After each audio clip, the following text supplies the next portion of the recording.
François, François, tu es acteur aussi de l'agriculture urbaine, en particulier en région parisienne. Peut-être tu peux nous reparler de Romainville, quand même, ce qui a été fabriqué à Romainville et ce qui va sortir de Romainville. Et puis quelle vision tu as, toi, maintenant, sur ces questions de partenariat dans l'insertion, sur ces sujets alimentaires, à la fois comme économie rentable, etc., enfin une économie qui a sa forme de rentabilité, mais aussi comme dispositif social. Bonjour à tous.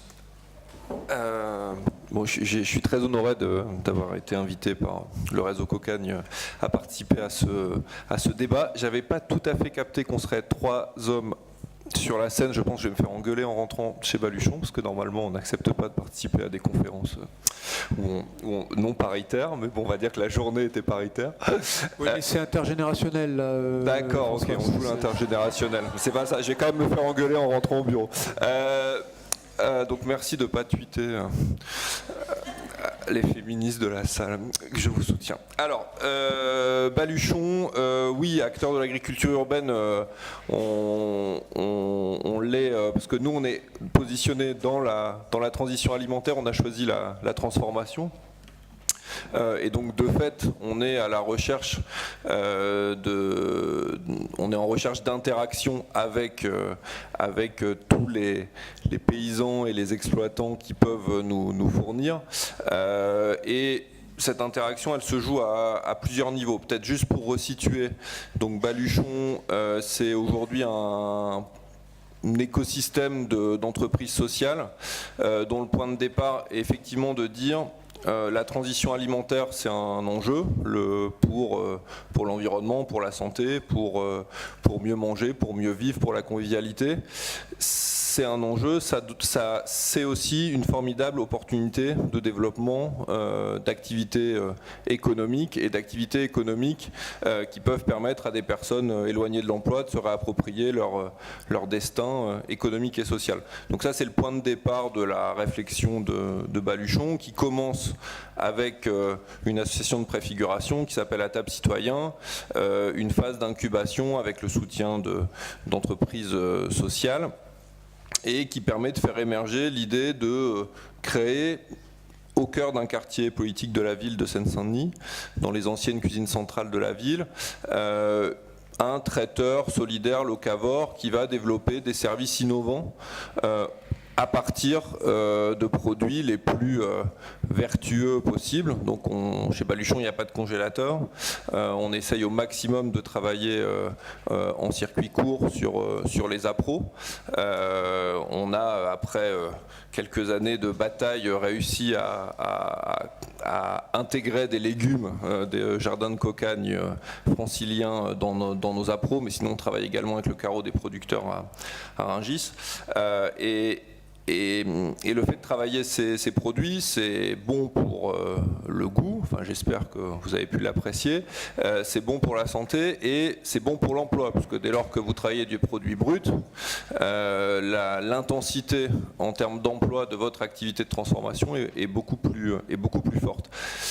Et ensuite, donc Baluchon aujourd'hui, sur cette activité-là, c'est 80 emplois en modèle entreprise d'insertion, avec des activités et des clientèles qui nous permettent d'avoir un modèle économique en entreprise d'insertion, parce qu'on va aller chercher, on est un peu dans une logique Robin des Bois en termes de modèle économique qu'on revendique. Dominique parlait du modèle économique, nous on revendique d'avoir un modèle économique qui recrée des liens entre des territoires qui finalement se rencontrent assez peu.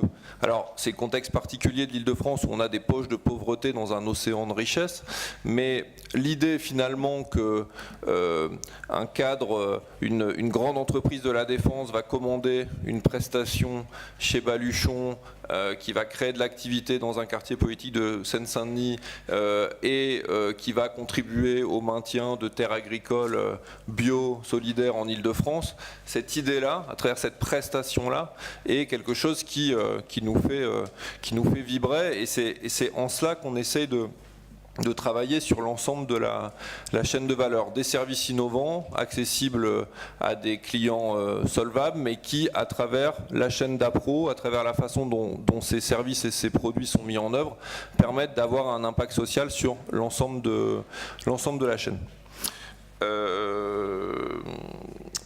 Voilà sur le modèle économique. Ensuite, moi, ce qui me paraît important dans ce qu'on a dit aujourd'hui, c'est vrai que on a un modèle qui marche sur la tête et qui prend pas en compte les externalités négatives du camp d'en face et nos externalités positives. Et donc finalement, on a aujourd'hui sur le marché alimentaire des prix qui ne tiennent pas compte de toutes les bienfaits, de tout l'impact que ça peut apporter. Et donc sur cet enjeu-là, je pense qu'on a deux leviers et qu'il faut qu'on joue sur les deux bouts de la ficelle.